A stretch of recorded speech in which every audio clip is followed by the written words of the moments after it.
The rain hammered against the windows of Central Hospital like bullets against concrete, each drop a harsh reminder that nothing about this Friday night was going according to plan. I pressed my fingers against my temples, fighting back the headache that had become my constant companion over the past 18 hours. The ICU smelled of antiseptic and desperation, a cocktail I'd grown accustomed to during my 4 years as a nurse here. But tonight the metallic scent of blood seemed thicker, more suffocating. "Montenegro, you're up," Dr. Patel called from behind the nurse's station, not bothering to look up from his tablet.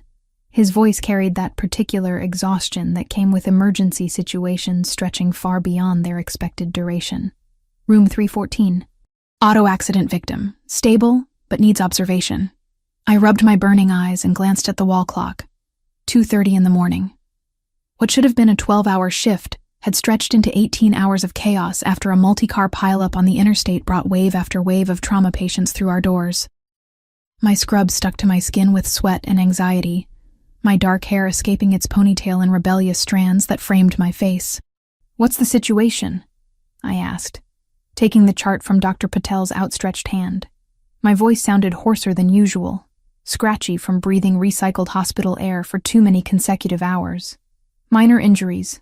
Some stitches needed. Nothing complicated. Just keep an eye on vitals and make sure he's comfortable." Dr. Patel finally looked up, his expression softening slightly when he noticed the dark circles under my eyes. "After this one, you can head home, Montenegro. You've done enough for tonight." I nodded gratefully, though part of me wondered if I'd even be able to drive safely. My 26-year-old body felt decades older as I made my way down the dimly lit corridor, past rooms filled with patients who'd been luckier than they knew. The fluorescent lights flickered overhead, creating an almost strobing effect that made my exhaustion-induced headache throb harder. Room 314 sat at the end of the hallway, its door slightly ajar. I knocked twice before pushing it open, my mind already running through the routine checks I'd need to perform, but nothing could have prepared me for what waited inside. The scene before me looked like something from a movie rather than a hospital room. 2 men in dark suits stood guard on either side of a hospital bed, their postures rigid as soldiers at attention. Both wore sunglasses despite being indoors at nearly 3 in the morning, their faces expressionless masks that revealed nothing. Medical equipment I didn't recognize hummed quietly in the corner, far more sophisticated than our standard issue machines. On the bed sat a man who commanded attention without saying a word.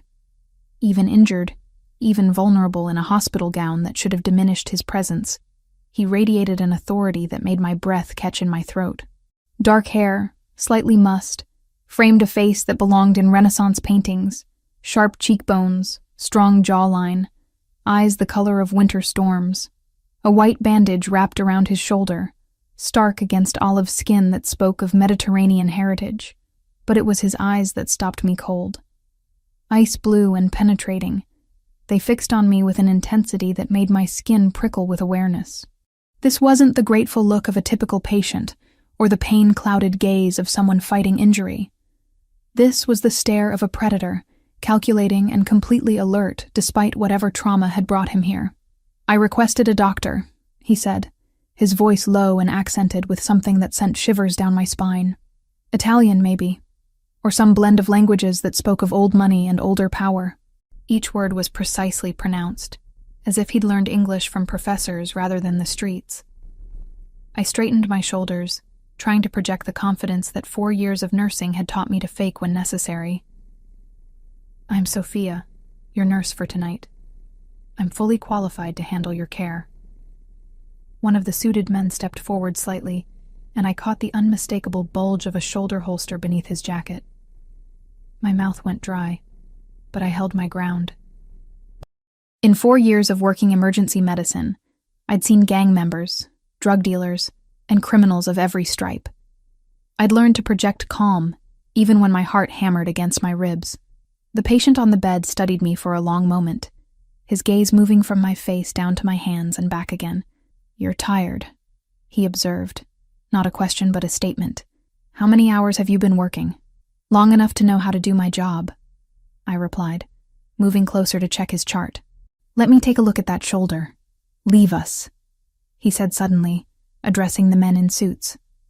For a moment, I thought he was speaking to me, but the guards exchanged glances before one of them spoke. "Sir, we should... now." One word, spoken quietly, but it carried the weight of absolute authority. The two men filed out without another protest, leaving me alone with a patient who clearly wasn't used to being denied anything. I approached the bed cautiously, my nursing instincts warring with an inexplicable sense of danger. "What happened to your shoulder?" He watched me with those unsettling eyes as I reached for the bandage. "Does it matter?" "It helps me assess the risk of complications." I peeled back the dressing carefully, revealing a neat line of sutures that looked professionally done. Not the work of our emergency room staff. "This is excellent surgical work. Who treated you?" "Someone discreet." His gaze never left my face as I examined the wound. "You have steady hands." The compliment, delivered in that low, accented voice, sent heat creeping up my neck. I focused on the medical assessment, noting the healing was progressing well with minimal inflammation. The sutures looked good, no signs of infection. As I worked, I became acutely aware of his proximity, the heat radiating from his skin, the way he never looked away from me. Most patients either watched the ceiling or winced when I handled their injuries. This man studied me like I was a puzzle he intended to solve. "What's your name?" he asked suddenly. I glanced up from replacing his bandage. "I told you. Sophia." "Sophia what?" Something in his tone made me hesitate. "Montenegro." He repeated it slowly, as if testing the syllables on his tongue. "Sophia Montenegro. 26 years old, I'd guess." "You've been working here how long?" The specificity of his observation sent alarm bells ringing in my head. "How do you—" "Wrong room, sweetheart," he interrupted, his lips curving in what might have been a smile but felt more like a threat. "But now that you're here, I think fate may have intervened." I stepped back from the bed, suddenly aware that the door had closed behind his men when they left. I should go check on other patients. "You've seen too much to simply walk away," he said, his voice still quiet, but carrying an undertone that made my blood run cold. The equipment in this room, my associates, the nature of my injuries, everything that would raise questions if discussed with the wrong people. "I don't know anything," I said quickly. "I'm just a nurse doing my job." He sat up straighter, wincing slightly as the movement pulled at his sutures. "You have steady hands and kind eyes, Sophia Montenegro. Exactly what I need." His gaze intensified. "Tell me, how much do you love your job here? Enough to work 18-hour shifts that leave you swaying on your feet?" The accuracy of his assessment unnerved me. "What do you want?" "For now?" "Your discretion." He reached into a drawer beside the bed, pulling out what looked like a business card. "But I suspect we'll be seeing each other again very soon." Before I could respond, the door opened and his men returned, moving with the silent efficiency of people accustomed to following orders without question. The patient nodded once toward me. "She stays until I'm discharged. Find out everything about her." The words hit me like a physical blow. As one of the suited men moved toward me, I realized that walking into the wrong room had just changed my life in ways I couldn't begin to comprehend. The man on the bed watched my reaction with satisfaction, as if my fear was exactly what he'd been hoping to see. "Everything," he repeated, his winter storm eyes never leaving mine. Saturday morning arrived like a slap of cold reality. I'd barely managed 3 hours of sleep after my shift ended, and even then, my dreams had been haunted by ice-blue eyes and voices that commanded absolute obedience. The knock on my apartment door at 6 a.m. made my blood freeze. Through the peephole, I saw 2 men in expensive suits standing in my hallway like they owned the building. One held a manila envelope, the other kept his hands clasped behind his back, in a pose that screamed military training. My hands trembled as I unlocked the door, leaving the chain latch engaged. "Sophia Montenegro?" The taller one spoke with the same crisp professionalism I'd encountered at the hospital. "Who's asking?" "Mr. Toretti requests your presence for breakfast. His car is waiting downstairs. Alessandro Toretti." So now I had a last name to go with the face that had been burned into my memory. I glanced at the clock on my microwave. It's 6 a.m. Mr. Toretti is an early riser. The envelope slid through the gap in my door. "Your employment offer, Miss Montenegro. Mr. Toretti felt you might prefer to review the terms in private before making your decision." My fingers shook as I opened the envelope. The letterhead was embossed, expensive, the kind of stationery that whispered of old money and older power. But it was the numbers that made my vision blur. $50,000 per month, plus benefits, plus immediate signing bonus of $100,000. I read the figure 3 times before my brain could process it. In a year, I'd make more than I'd made in my entire 4-year nursing career combined. There must be some mistake, I whispered. No mistake. Mr. Toretti values exceptional medical care. The position would be as his personal nurse, with housing provided on his estate. Your current debts would be cleared immediately, and your sister's remaining tuition would be covered in full. My sister Lucia. How could he possibly know about my sister's college expenses? The crushing weight of her nursing school loans that kept me working double shifts, eating ramen for weeks at a time, choosing between gas money and groceries. I need time to think. Of course, Mr. Toretti is waiting downstairs to discuss the details. He's a patient man, but he prefers not to wait long. The threat was velvet-wrapped but unmistakable. I threw on jeans and a sweater, my mind racing as I descended the 5 flights of stairs. My building's lobby, usually empty at this hour, felt different with a figure in a tailored coat standing near the entrance. Alessandro Toretti looked like he'd stepped from the pages of a magazine. The hospital gown had been replaced by charcoal wool and Italian leather, his dark hair styled with casual perfection. The shoulder I'd bandaged showed no sign of injury as he turned toward me, those winter storm eyes cataloging my appearance with unsettling intensity. Sophia. My name sounded different in his accented voice, like he was claiming ownership of it. I trust you slept well? Not particularly. A ghost of a smile touched his lips. Neither did I. Shall we? The car waiting outside was a black Mercedes that cost more than I'd make in 2 years. As he held the door open, I caught the subtle scent of expensive cologne, mixed with something darker. More dangerous.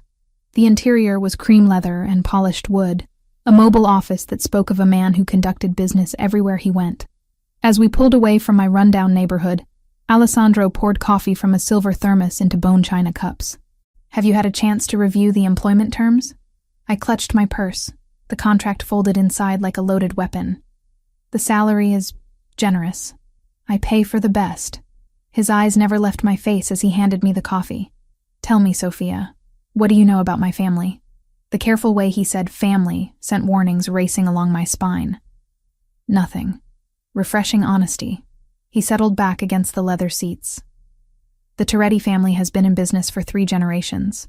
We value loyalty, discretion, and competence above all else. The car turned onto roads I'd never seen before, away from the city and into areas where houses became estates, where privacy was measured in acres rather than thin apartment walls. Trees lined the drive as we passed through wrought iron gates that whispered open at our approach. What kind of business? I asked, though part of me already knew I wouldn't like the answer. Import and export, real estate development, investment management.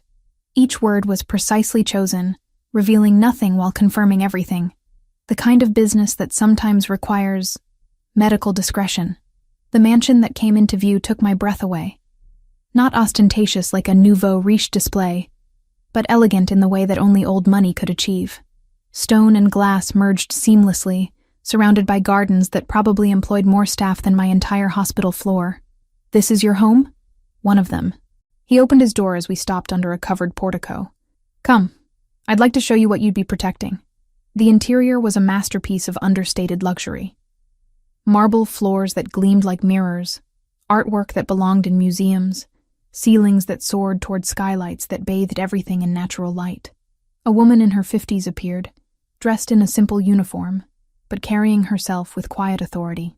This is Mrs. Chen, my head of household staff, Alessandro explained. Mrs. Chen, Miss Montenegro will be joining us for breakfast. The older woman's eyes assessed me with the efficiency of someone accustomed to evaluating people quickly.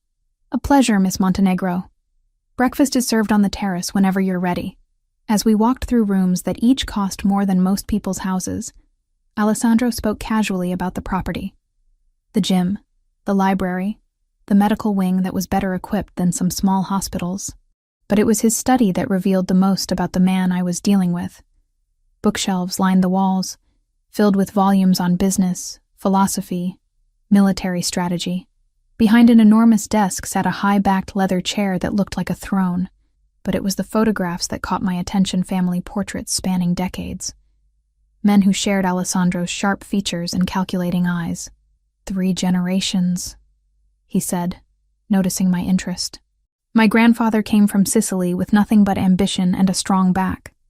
My father expanded our reach along the eastern seaboard, and now it falls to me to secure our future. On the terrace, a table had been set with fine china and crystal glasses that caught the morning light like prisms. The view stretched across manicured lawns toward distant mountains, peaceful and serene in a way that made the danger I sensed feel like imagination. Alessandro held out my chair like a gentleman, but his touch at my elbow sent electricity racing up my arm. The position I'm offering comes with certain requirements, Sophia. Absolute discretion being paramount. What exactly would my duties involve? He poured orange juice that probably cost more per glass than I made per hour. General medical care, wound treatment, monitoring health conditions that require privacy. Nothing beyond your current skill set. The way he said privacy made it clear that his medical needs wouldn't be found in any textbook. The salary you're offering is 10 times what I make now. What aren't you telling me? For the first time since I'd met him, Alessandro's expression shifted to something that might have been respect. You're intelligent. Good. Intelligence is a quality I value highly. He set down his glass with deliberate care. 3 families saw cars leaving that hospital room last night, Sophia. You've been marked as someone connected to me, whether you choose to be or not. The breakfast suddenly tasted like ash in my mouth. Marked how? My world operates on perception and reputation. The fact that I allowed you to leave that room alive means something to people who make their living reading between lines. His voice remained calm, conversational, as if he were discussing the weather rather than my potential death sentence. You're safer under my protection than trying to pretend last night never happened. I pushed back from the table, my chair scraping against stone. You're saying I don't have a choice. You always have choices, Sophia. But some choices come with consequences you might not survive. Alessandro stood as well, his height casting a shadow across my face. I'm offering you a solution that benefits us both. You get financial security beyond your wildest dreams, and I get a medical professional I can trust implicitly. And if I refuse, his smile was sharp as a blade, then I wish you the best of luck returning to your previous life, though I should mention that your sister Lucia is entering her final semester at St. Mary's College of Nursing. Excellent school. Expensive tuition. The threat was so subtle it took me a moment to recognize it. Not against Lucia directly, but the implication that my refusal might affect her future hung in the air like smoke. You've researched my family. I research everyone who enters my life, however briefly. Alessandro moved closer, close enough that I caught the warmth radiating from his skin. You have $47,000 in student debt, Sophia. Your sister has $38,000 remaining on her loans. Your rent is 3 months behind, and you've been living on coffee and whatever you can grab from the hospital cafeteria for the past 2 weeks. Each fact hit like a physical blow.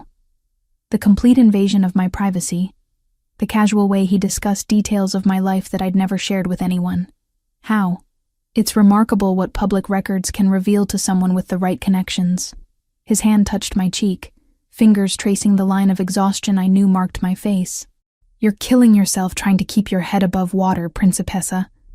I'm offering you a lifeboat. The endearment, spoken in that low, accented voice, sent heat racing through my veins despite my fear. I need time to consider. Of course. Alessandro stepped back, giving me space to breathe. Take the weekend. Mrs. Chen has prepared the guest cottage for your use while you decide. Your things have already been moved from your apartment.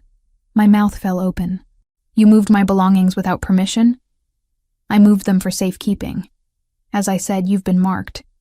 Your apartment is being watched by people far less patient than I am. Before I could respond, Mrs. Chen appeared as if summoned by telepathy. Miss Montenegro, if you'll follow me, I'll show you to your quarters. Your sister called to confirm she received the tuition payment. The world tilted beneath my feet. What tuition payment? Alessandro's smile was answer enough.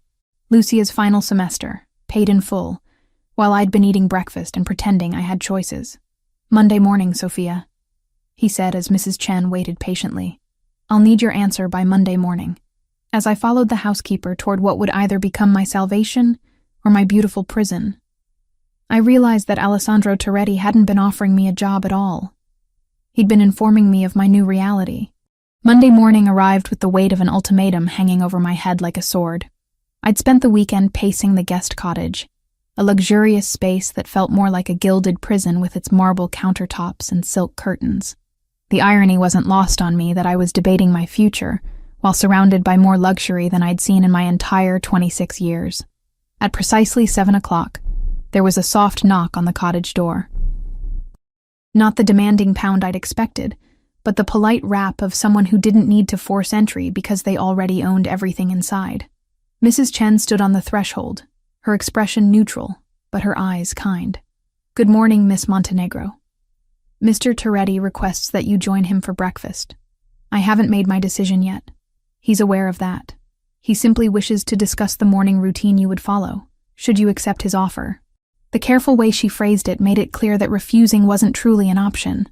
I'd already learned that Alessandro Toretti was a man who preferred the illusion of choice to outright coercion, but the end result was the same. I dressed carefully in jeans and a sweater from my hastily packed belongings, trying to project confidence I didn't feel. The main house was already humming with quiet activity servants moving through corridors with the efficiency of people who understood that their employer valued competence above all else. Alessandro waited in a breakfast room I hadn't seen during my previous visit, smaller and more intimate than the formal dining room. Sunlight streamed through floor-to-ceiling windows that overlooked gardens, where men in suits maintained strategic positions among the roses. Even his landscapers were armed. "Sophia." He rose as I entered, that simple courtesy somehow more unsettling than if he'd remained seated. "I trust you slept well in the cottage, as well as someone can when they're being held prisoner." A ghost of a smile touched his lips. "You're not a prisoner. You're a guest who happens to have information that could get her killed if she returns to her previous life." He held out my chair, and I caught the scent of his cologne mixed with something else, coffee, expensive soap, and an underlying hint of danger that seemed to cling to him like smoke. "Tell me about the morning routine," I said, settling into the chair and trying to ignore the way his fingers brushed my shoulder as he pushed it in. Alessandro poured coffee from a silver pot, his movements precise and controlled. "I wake at 5:30. Physical training until 6:15, shower, then breakfast. You would join me at 7 to review any medical concerns for the day." "What kind of medical concerns?" "I suffer from chronic insomnia, stress-related tension that sometimes manifests as severe headaches, occasional injuries that require discreet treatment." His blue eyes met mine over the rim of his cup. "The shoulder wound you treated was not unusual." The casual way he discussed getting shot made my stomach clench. "How often do you require treatment for injuries?" "Often enough that having a qualified medical professional on staff is a necessity rather than a luxury." Alessandro set down his cup with deliberate care. "Tell me, Sophia, what do you know about my family's business?" The question I'd been dreading since Saturday morning. "Import and export, real estate development, investment management. All true, as far as they go." He leaned back in his chair, studying me with those unsettling eyes. "But incomplete. My family operates in spaces where traditional legal remedies are insufficient. We provide solutions to problems that the authorities either can't or won't address." "You're talking about organized crime." "I'm talking about order in places where chaos would otherwise reign." Alessandro's voice remained calm, conversational, as if we were discussing the weather rather than illegal activities. 3 generations of Torettis have built something that provides stability and prosperity for hundreds of families. That kind of legacy requires certain practical approaches to problem solving. A woman in uniform appeared silently to refill our coffee cups and place a plate of pastries between us. She moved with the same quiet efficiency I'd noticed in all of Alessandro's staff. There one moment, and gone the next. And if I can't accept that kind of work, then you're free to leave. Alessandro reached across the table, his fingers touching mine with surprising gentleness. "But understand that the world you'd be returning to is one where your connection to me makes you a target, where your sister's safety depends on factors beyond my control." The threat was so softly spoken it took me a moment to recognize it. Not a direct promise of harm, but a reminder that protection could be withdrawn as easily as it had been offered. I pulled my hand free, needing the distance to think clearly. What would my actual duties involve? General medical care, wound treatment, monitoring chronic conditions, medication management. Alessandro's gaze never left my face. Absolute discretion regarding everything you see, hear, or treat. No reports to authorities. No documentation that could be subpoenaed. Precisely. The breakfast suddenly tasted like ash in my mouth. Everything I'd been trained to do as a nurse ran counter to what he was asking. Documentation was patient safety. Reporting suspicious injuries was the law. What he wanted was complicity in covering up violence. I need to think about this. Of course. Alessandro stood as I pushed back from the table. Mrs. Chen will show you to the medical wing.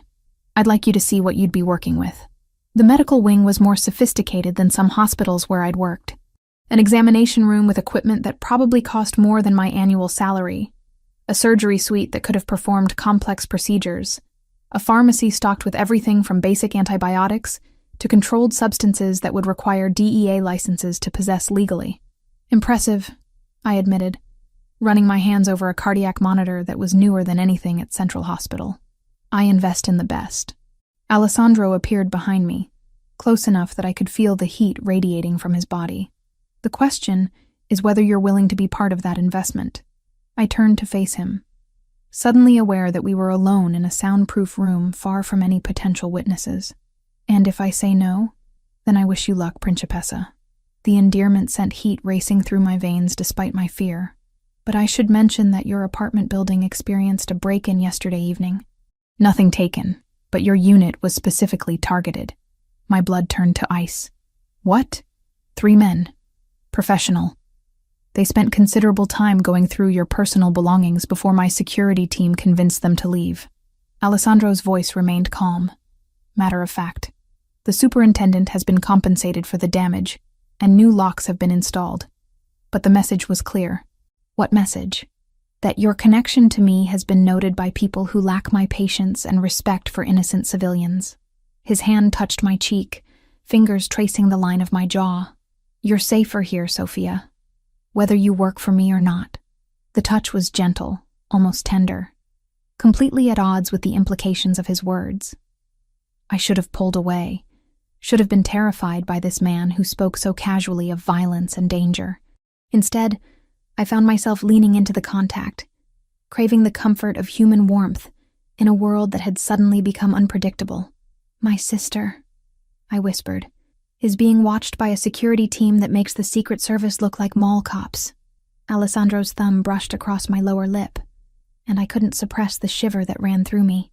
Nothing will happen to Lucia as long as you're under my protection. The implication was clear. My sister's safety was contingent on my cooperation. But looking into his eyes, I realized something that should have terrified me more than any threat. I was beginning to trust him. 1 month, I heard myself saying. I'll try it for 1 month. Alessandro's smile was like sunrise after a long, dark night. That's all I ask, Principessa. 1 month to show you what life can be like when you don't have to worry about money, safety, or the future. As he leaned closer, his breath warm against my ear, I realized that Alessandro Toretti hadn't just offered me a job. He'd offered me a place in his world, with all the luxury and danger that entailed. And despite every instinct screaming that I was making a terrible mistake, I found myself wondering what it would feel like to belong somewhere for the first time in years. Even if that somewhere happened to be the empire of a man who could destroy me with a whisper, the cottage suddenly felt less like a prison and more like a sanctuary. And that realization was more terrifying than anything he'd said about enemies or break-ins, because it meant I was already beginning to fall under the spell of Alessandro Toretti, and I wasn't entirely sure I wanted to resist. Friday arrived with an edge of tension that had been building all week. I'd settled into the routine of Alessandro's world with disturbing ease, checking his blood pressure each morning, monitoring the healing of various minor wounds, administering medications for the chronic insomnia that kept him pacing his study until the early hours. But there was something different about this particular morning, an undercurrent of urgency that made the staff move with heightened efficiency. Alessandro was waiting in the breakfast room when I arrived at 7, but instead of his usual composed demeanor, he was speaking rapidly into his phone in Italian. The words were too fast for me to follow, but the tone was unmistakably tense. When he saw me, he ended the call with a sharp command and set the phone aside. "We have a situation," he said without preamble. "I may need medical attention today, and I wanted to prepare you." My stomach tightened. What kind of situation? The kind where my diplomatic approach has failed, and more direct methods become necessary. Alessandro's ice-blue eyes met mine across the table. 3 families have been pressuring me for weeks about territory disputes. Today, we resolve those disputes permanently. The casual way he discussed violence still unsettled me, even after a week of living in his world. "Are you expecting to be injured?" "I'm expecting that not everyone will survive the day." His hand touched mine across the table, fingers warm against my suddenly cold skin. "But I have an advantage they don't know about." "Which is?" "A highly skilled medical professional who can patch me up without asking inconvenient questions." Alessandro's smile was sharp as a blade.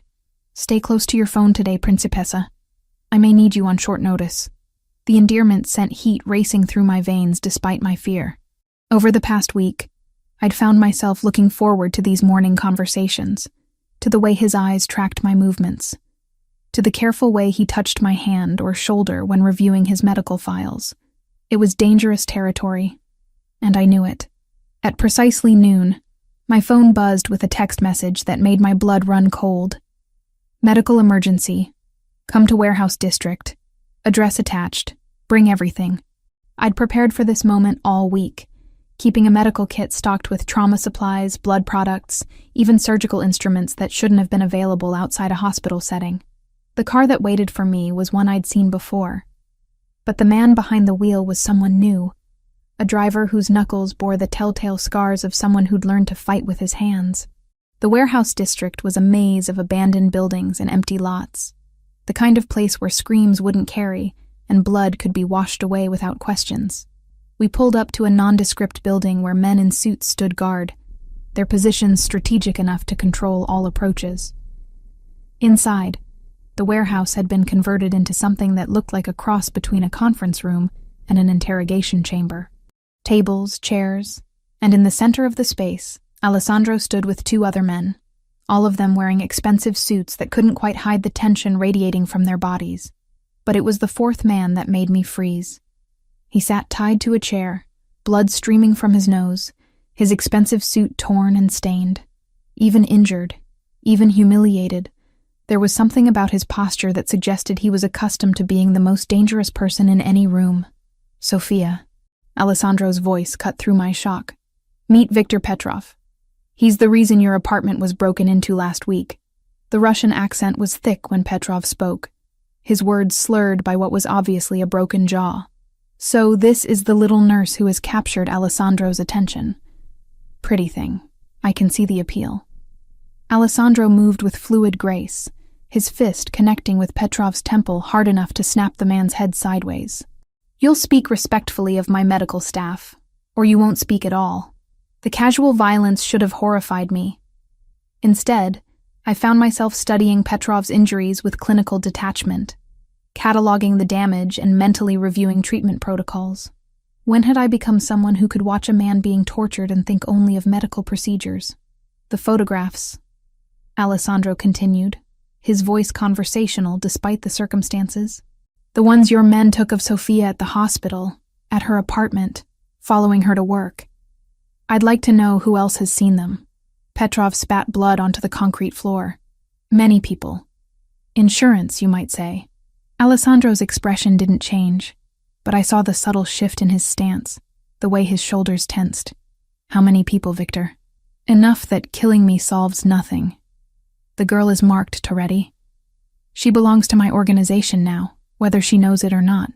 The words hit me like a physical blow. Marked. Belonged to them. I'd known intellectually that my connection to Alessandro put me in danger, but hearing it spoken so casually made it real in a way that turned my knees to water. Alessandro moved closer to where I stood, his hand finding the small of my back in a gesture that was both protective and possessive. "Nobody owns Sofia Montenegro except Sofia Montenegro. But since you seem to have forgotten how respect works, let me remind you." What happened next was swift and brutal. Alessandro moved with the efficiency of someone who'd learned violence as a survival skill, his hands finding pressure points that dropped Petrov into unconsciousness without causing permanent damage. Professional, controlled, terrifying. He'll wake up in a few hours with nothing more than a headache, Alessandro said, straightening his suit jacket as if he'd been discussing the weather. But the message will be clear to anyone watching. I stared at the unconscious man, my medical training warring with the reality of what I'd just witnessed. Is he going to be all right? He's alive, which is more consideration than he showed when he ordered surveillance on you. Alessandro's hand touched my face, fingers tracing the line of my jaw. You're under my protection now, Sophia. That means something in this world. The warehouse around us was being efficiently cleaned, evidence of what had transpired disappearing as if it had never happened. Men moved with the same quiet competence I'd observed at the estate, every action coordinated and purposeful. The other families, I asked, have been convinced that territorial expansion in certain directions would be unwise. Alessandro's smile was satisfied. Predatory. Sometimes diplomacy requires a demonstration of strength. As we walked back to the car, I realized that the morning's events had changed something fundamental between us. I'd seen Alessandro in his element, watched him exercise the kind of power that built empires and destroyed lives. And instead of running, instead of demanding to be taken back to my cottage to pack my belongings, I found myself walking closer to him, craving the security of his presence. Are you all right? He asked, as we settled into the back seat of the car. I should be horrified, I said honestly. I should be demanding that you take me home, that you let me go back to my old life. But you're not. No. I met his gaze directly. I'm not. And that scares me more than anything that happened in there. Alessandro's hand found mine, his fingers intertwining with mine, in a gesture that felt more intimate than any kiss. Fear can be useful, Principessa. It keeps you alive. But don't fear what's growing between us. The car pulled away from the warehouse district, carrying us back toward the estate and the life that was becoming less temporary with each passing day. In the distance, I could see smoke rising from what might have been another warehouse, and I didn't ask what was burning. Some questions were better left unasked, especially when the answers might reveal how much I'd already changed, how completely I was falling under the spell of a man who could destroy lives with a whisper and then hold my hand with surprising gentleness. The day's violence had been a test, I realized, not of my medical skills, but of my ability to accept the reality of Alessandro's world. And despite every instinct that should have been screaming warnings, I'd passed that test with flying colors, which meant I was in far more danger than I'd ever imagined, because the greatest threat wasn't from his enemies. It was from the way I was beginning to feel about the man who claimed to be protecting me. Monday morning arrived with a weight I hadn't expected. I'd been living at Alessandro's estate for over 2 weeks now, and what had started as a temporary arrangement was beginning to feel disturbingly permanent. The luxury no longer impressed me. Instead, it had become the backdrop for a life I barely recognized as my own. But it was what I discovered that Monday that shattered any illusions I still harbored about the man I was falling for. Alessandro was in meetings all morning, closeted in his study with men whose expensive suits couldn't quite hide the hardness in their eyes. I'd been given strict instructions to stay in the medical wing, reviewing inventory and updating protocols, but restlessness drove me to explore areas of the mansion I hadn't yet seen. The basement level was accessible through a discreet door near the kitchen, and what I found there made my blood run cold. It wasn't just a wine cellar or storage area, it was a command center that rivaled anything I'd seen in spy movies. Banks of monitors showed surveillance feeds from locations throughout the city, communication equipment that looked military-grade, and filing cabinets that stretched along one entire wall. But it was the contents of one particular cabinet that destroyed my world. The files were meticulously organized, each bearing a name written in Alessandro's precise handwriting. And there, near the front, was a folder marked Montenegro, Eduardo, deceased. My father's name. My hand shook as I opened it, revealing photographs I'd never seen before. My father meeting with men I didn't recognize, entering buildings I'd never heard of, conducting business that looked nothing like the simple accounting work he'd claimed to do. But it was the final document in the file that made me sink to my knees on the concrete floor. A death certificate dated 3 years earlier, signed by a coroner I'd never heard of. But beneath it was another document, this one bearing Alessandro's signature, an authorization for permanent resolution of security breach involving Eduardo Montenegro. He'd ordered my father's death, the man I'd been falling for, the man who touched me with such gentleness, who called me Principessa with genuine affection in his voice, had signed the order that killed my father. The car accident that had devastated my family, that had left Lucia and me alone in the world, hadn't been an accident at all. I don't know how long I sat on that floor, staring at the evidence of Alessandro's betrayal. Time seemed suspended, reality fracturing around the edges as I tried to process what I'd discovered. When footsteps finally echoed on the basement stairs, I didn't even try to hide what I'd found.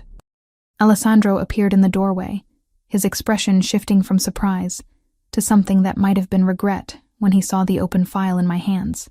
"You weren't supposed to see that." "But I did." My voice sounded hollow, unrecognizable. "You killed him. You killed my father." Alessandro moved closer, his hands held out in a gesture that was probably meant to be calming. "Sophia, let me explain." "Explain what?" I stood on unsteady legs, the file clutched against my chest like a shield. "How you murdered an innocent man. How you've been lying to me for weeks. Your father wasn't innocent." Alessandro's voice was quiet, controlled, but I could see the tension in his shoulders. Eduardo Montenegro was stealing from 3 different organizations, playing them against each other. He was going to get a lot of people killed. The words hit me like physical blows. "That's not possible." My father was an accountant. He worked for a legitimate firm. "He worked for legitimate firms during the day," Alessandro interrupted. "At night, he was cooking books for money laundering operations, skimming percentages for himself, and selling information to whoever paid the highest price. He was a traitor, Sophia. To everyone." I backed away from him, my spine hitting the filing cabinet. "You're lying." Alessandro reached into another drawer, pulling out a thick folder that made the first one look insignificant. Bank records showing deposits from 7 different criminal organizations. Recordings of phone calls where he's negotiating prices for information. Video surveillance of him meeting with federal agents. He spread the contents across a nearby table. Each piece of evidence another nail in the coffin of the father I thought I'd known. Eduardo Montenegro was planning to disappear with $10 million in stolen money, leaving you and Lucia to face the consequences of his betrayals. I stopped him before he could destroy more lives. The room spun around me as I stared at proof that my entire life had been built on lies. My gentle, hard-working father had been a criminal who'd put his own daughters in danger for money. But that knowledge didn't lessen the pain of Alessandro's deception. "You knew," I whispered. "When you offered me that job, when you brought me here, you knew exactly who I was. This was never about my medical skills or wrong numbers or coincidences. You've been planning this from the beginning." Alessandro's mask of control finally cracked, and I saw something raw and vulnerable in his ice-blue eyes. "At first, yes. I investigated you because of your connection to Eduardo. But when I saw you at that hospital, when I watched you care for your sister, sacrifice everything for her education," his voice broke slightly, "you were nothing like him, Sophia. You were everything good that he pretended to be. So you decided to collect me like a prize?" Anger burned through my shock, white-hot and purifying. "The daughter of the man you murdered turned into your personal nurse? I decided to protect you from the consequences of his actions." Alessandro stepped closer, and I saw my own pain reflected in his face. 3 organizations were looking for Eduardo's family, believing you might know where he hid the money he stole. I made it clear that you were under my protection, that touching you would mean war with the Toretti family. Before I could respond, the basement door slammed open, and Marco Santini descended the stairs with 2 men I didn't recognize. There was something different about Alessandro's consigliere, something desperate in his usually composed demeanor. "Sophia," Marco said, his voice tight with an emotion I couldn't identify. "You need to come with me." Alessandro moved between us instantly, his hand reaching inside his jacket for what I knew was a gun. "Explain yourself, Marco. They have my family." Marco's voice cracked. "My wife, my children. 6 months they've been holding them, forcing me to feed information to the Russians. They want her as collateral for your cooperation." The pieces clicked into place with terrifying clarity. Marco's recent strange behavior, the way he'd been pushing Alessandro toward more aggressive actions. The timing of everything that had brought me into Alessandro's world. It had all been orchestrated. You set this up, I breathed, staring at Marco. You arranged for me to find that room, didn't you? You made sure I'd see Alessandro's medical equipment, that I'd become involved. Marco's face was a mask of tortured guilt. They needed leverage against him, something he cared about more than territory or money. I watched him watching you for months, saw how you affected him. I thought if I could make the connection seem natural, accidental. Alessandro's gun was in his hand now, trained on the man who'd been his closest advisor for 8 years. Where are they holding your family, Marco? Warehouse district. Same building where we met with Petrov. Marco's hands shook as he held them up in surrender. They'll kill them if I don't bring her, Alessandro. My children are 7 and 9 years old. I looked between the two men, understanding that I was standing at the center of a web of manipulation that stretched back months. Marco had betrayed his closest friend to save his family. Alessandro had built his protection of me on the foundation of my father's murder. Everyone had used me, moved me like a piece on a chessboard, and I'd been too blind to see it. I won't be anyone's leverage, I said, my voice stronger than I felt. Not yours, not theirs, not his. I looked directly at Alessandro. I'm leaving. Tonight. I want nothing more to do with any of this. Sophia, please. Alessandro's voice held a desperation I'd never heard before. Let me explain everything. Let me tell you why. Why what? I interrupted. Why you killed my father. Why you manipulated me into caring about you. Why you made me feel safe when I was actually in more danger than I'd ever imagined. Before he could answer, I walked toward the stairs, leaving both men frozen in the basement, surrounded by the evidence of their respective betrayals. Marco called after me, something about protection and consequences, but I didn't stop. In the medical wing, I gathered my few personal belongings with mechanical efficiency. The luxury clothes Alessandro had provided, the jewelry, the expensive gifts, all of it stayed behind. I wanted nothing that connected me to this world of beautiful lies and deadly truths. Mrs. Chen appeared in the doorway as I finished packing, her expression unreadable. Miss Montenegro, Mr. Toretti asked me to remind you that your apartment is still being watched. Your sister's safety. Tell Mr. Toretti that I'll take my chances with his enemies rather than stay under the protection of my father's murderer, I said, shouldering my bag. And tell him that if anything happens to Lucia, I'll make sure every law enforcement agency in the country knows exactly where to find him. As I walked toward the front door, I could hear raised voices from the basement. Alessandro and Marco arguing about strategy and family and consequences. But their problems were no longer mine. I'd been Sophia Montenegro, daughter of a man I thought was a saint. Then I'd been Sophia Montenegro, nurse to a dangerous criminal.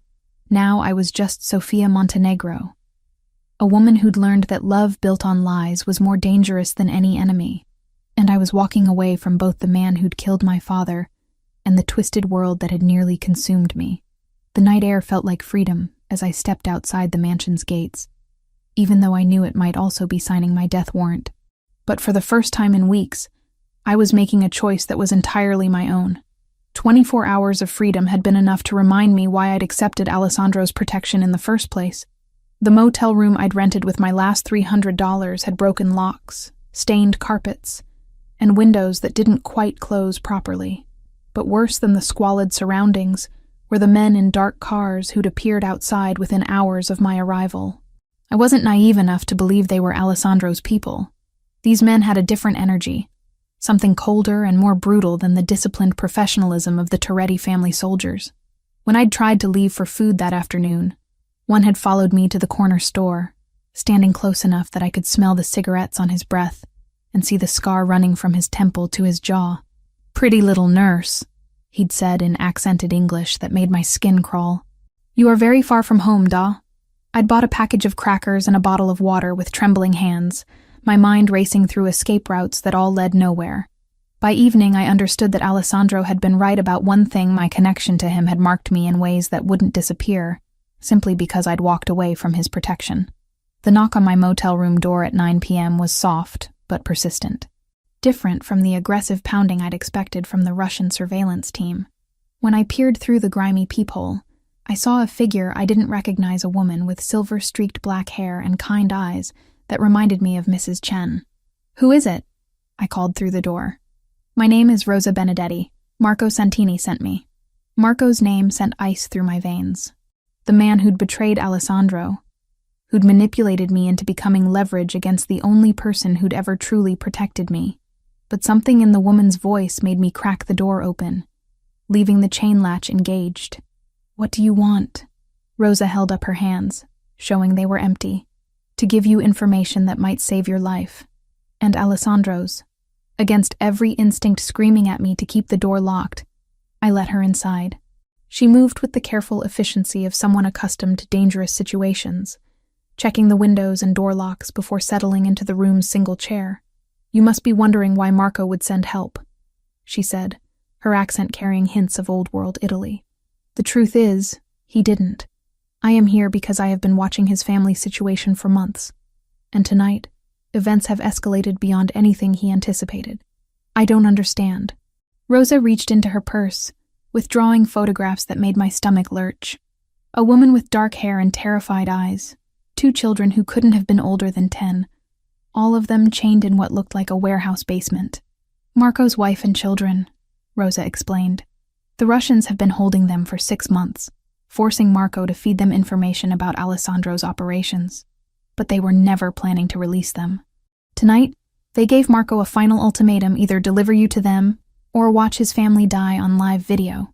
The room spun around me as the implications sank in. "He's going to betray Alessandro again. He already has." Rosa's expression was grim. 2 hours ago, Marco told the Russians about Alessandro's location, his security protocols, his medical condition. "They are planning a coordinated attack on the estate tonight, designed to capture both you and Alessandro. But I'm not there anymore.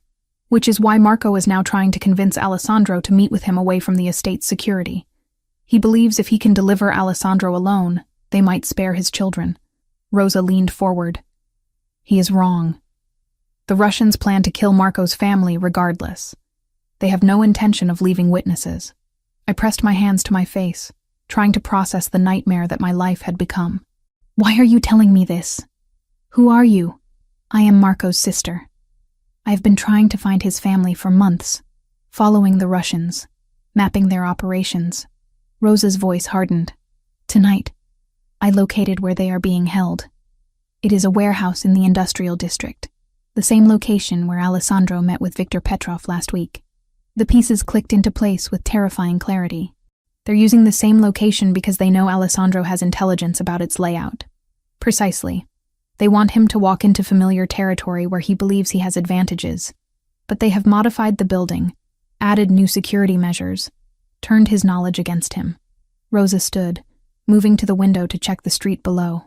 "The men watching you are not just surveillance, Sophia. They are waiting for orders to take you. Marco promised to deliver you before midnight, and when he cannot, they will simply collect you themselves." My phone buzzed with a text message that made my blood freeze. "Unknown number. Message in broken English. 1 hour. Come willing, or we take by force. Your choice." "They know where I am," I whispered. "They have known since you arrived. The question is whether you are going to let Marco's family die while you hide in this room, or if you are going to help me save them and warn Alessandro before he walks into a trap." The moral weight of the choice settled on my shoulders like a lead blanket. I'd walked away from Alessandro's world, determined never to be anyone's pawn again. But now, 3 innocent children were going to die because of decisions made in that world, and I had the power to stop it. "What's your plan?" Rosa's smile was sharp as a blade. "We save Marco's family first, then we warn Alessandro. But it will require medical skills, knowledge of the warehouse layout, and someone the Russians believe is coming willingly. Me. You." Rosa moved to the door, checking the hallway. "The Russians expect Marco to deliver you within the hour. Instead, you will walk into that warehouse with medical equipment, claiming to be there to treat Alessandro's injuries after they capture him. And then? Then we prove that sometimes the best way to win a war is to be exactly as ruthless as your enemies expect, but twice as smart." As I gathered my medical supplies and prepared to walk back into the world I'd tried to escape, I realized that Rosa was offering me something I'd never had before. The chance to be a true partner rather than a protected possession. Not Alessandro's principessa or Marco's leverage, but Sofia Montenegro making her own choices about who lived and who died. The Russian surveillance team followed us as we left the motel, just as Rosa had predicted. But they kept their distance, believing I was finally coming willingly to the trap they'd set. What they didn't know was that Rosa had spent months learning their operation, mapping their weaknesses, and preparing for this exact moment. As we drove through the industrial district toward the warehouse where 3 children waited to die, and Alessandro walked unknowingly into an ambush, I understood that this was my real choice, not between safety and danger, but between being a victim of other people's decisions or becoming someone who shaped the outcome herself. For the first time since I'd discovered that file in Alessandro's basement, I felt like Sofia Montenegro again. Not the daughter of a murdered criminal or the prized possession of a mafia boss, but a woman with steady hands and the courage to use them when lives hung in the balance. The warehouse district at midnight looked like something from a noir film, all shadows and industrial decay lit by sparse streetlights that created more darkness than illumination.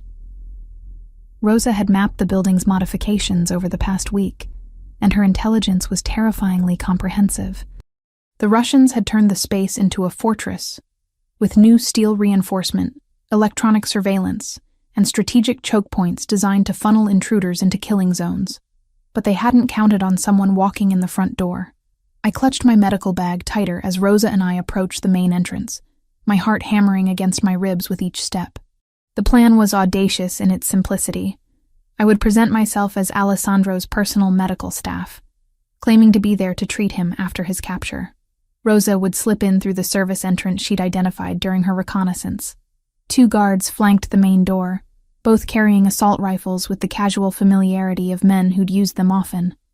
They straightened as we approached, their eyes tracking our movement with predatory attention. "You are the nurse?" The larger one spoke with a thick Russian accent, his English carefully pronounced but heavily inflected. "Marco Santini. He said you would come." "I'm here to provide medical treatment," I replied, forcing my voice to remain steady. "I understand there may be injuries that require immediate attention."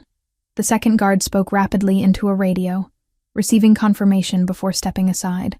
"Boss wants to see you first. Leave bag here."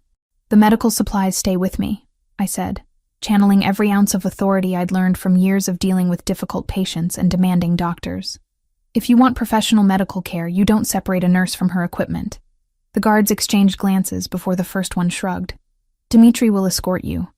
Try nothing stupid, little nurse. Many people die tonight if you cause problems."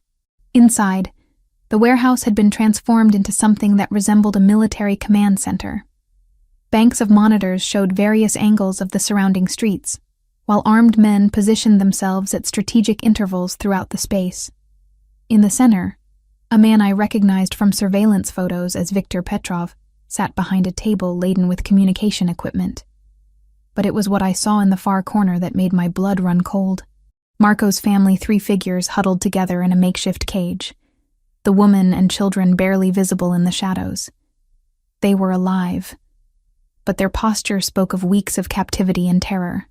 "The famous Sofia Montenegro," Petrov said without looking up from his monitors. "Marco has told us so much about you.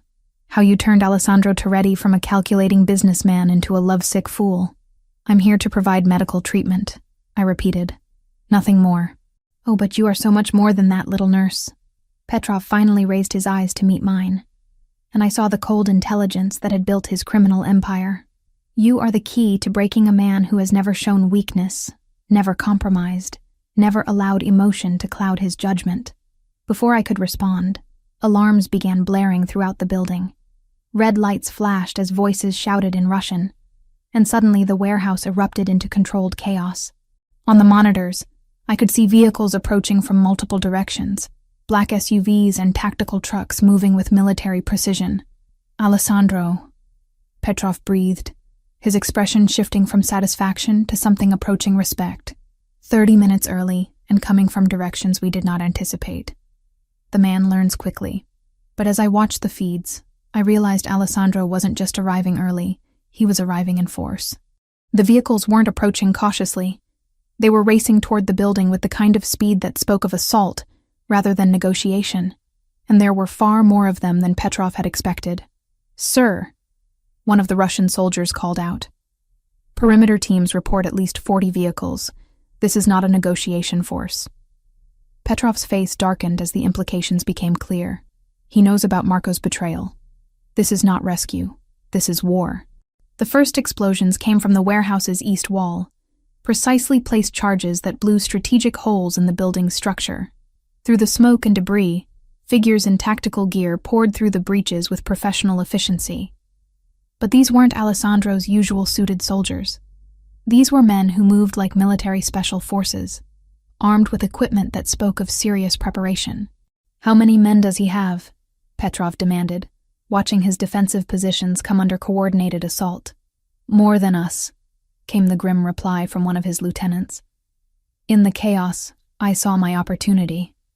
While the Russians focused on repelling Alessandro's attack, I moved toward the corner where Marco's family was held. The cage was secured with electronic locks, but I'd spent enough time in Alessandro's medical wing to recognize the access panel design. Rosa appeared beside me like a ghost, having used the assault to slip inside unnoticed. "The lock system is connected to the main power grid," she whispered. "If we can create a power surge in the right location, all electronic systems will reset for approximately 60 seconds. I looked at my medical bag, remembering the portable defibrillator I'd packed for trauma emergencies. "Can you get me to the main electrical panel?" Rosa's smile was fierce. "Follow me." We moved through the warehouse like ghosts, using the battle raging around us as cover. Alessandro's men were systematically destroying Petrov's defensive positions, but the Russians were fighting with the desperation of people who knew surrender meant death.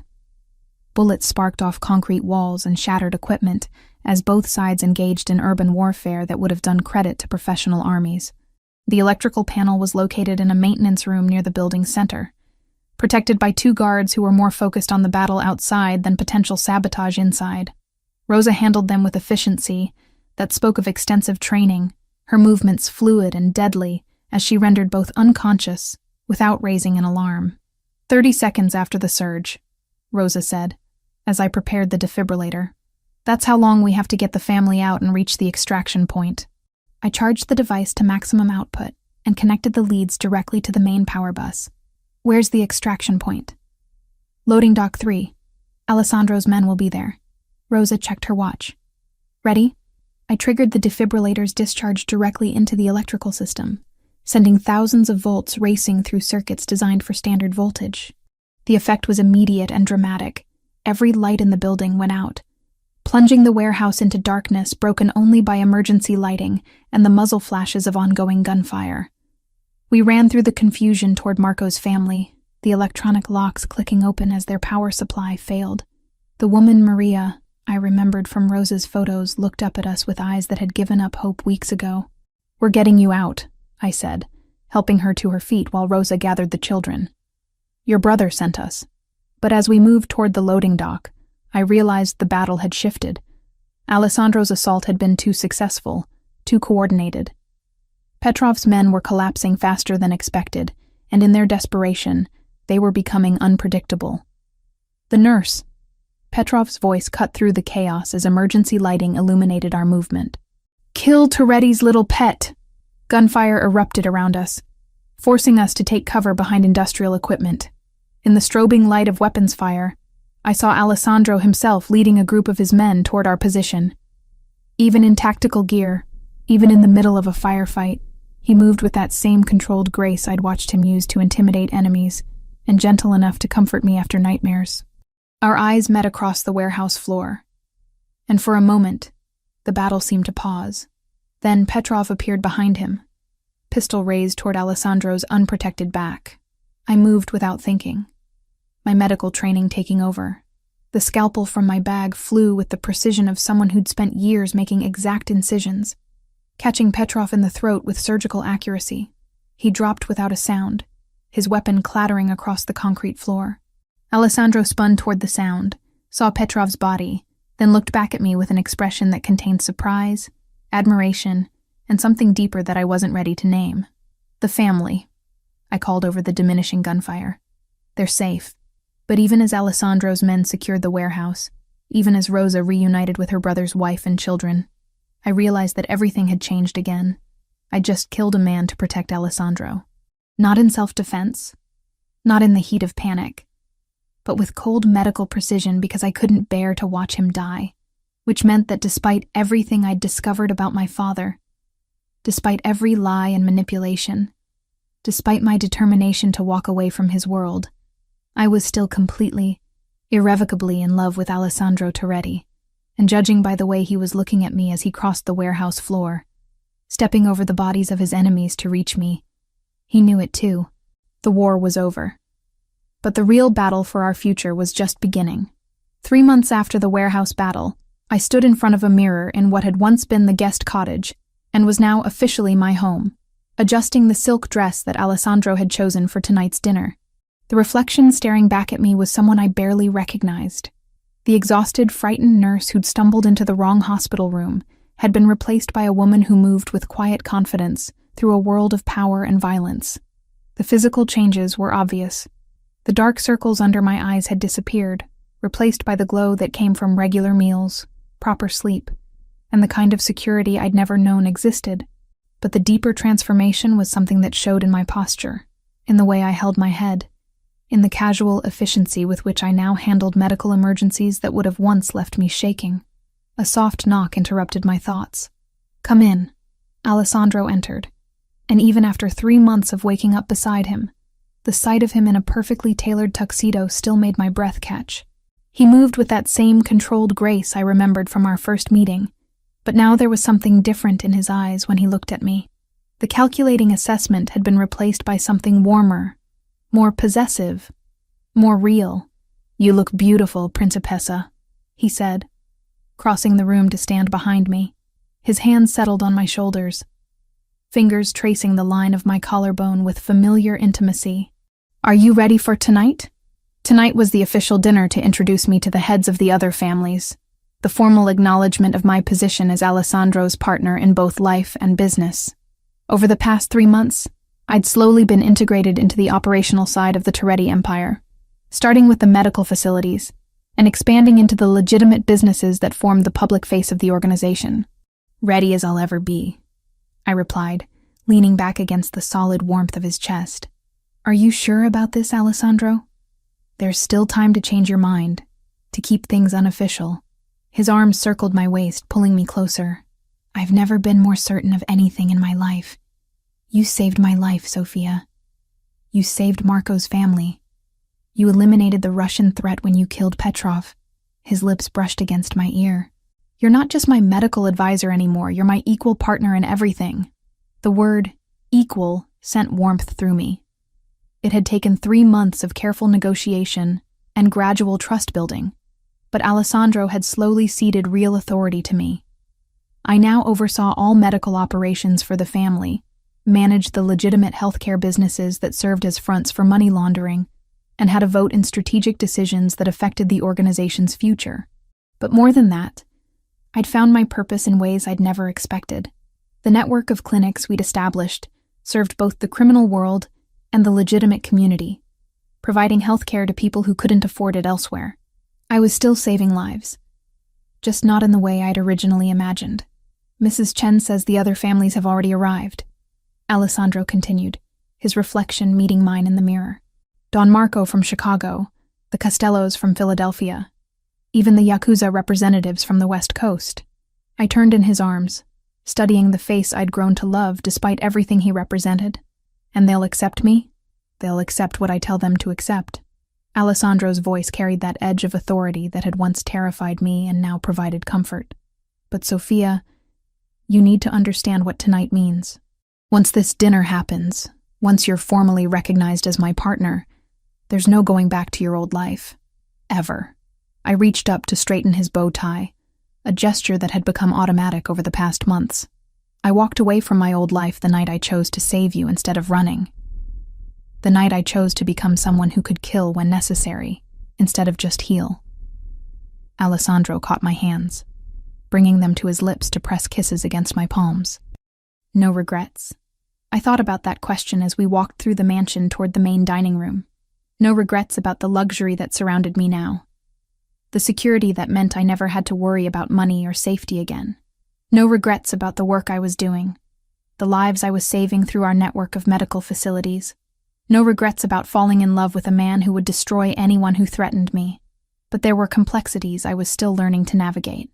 The weight of authority that came with making life and death decisions for an organization that employed hundreds of people. The careful balance between the legitimate businesses and the criminal activities that funded them.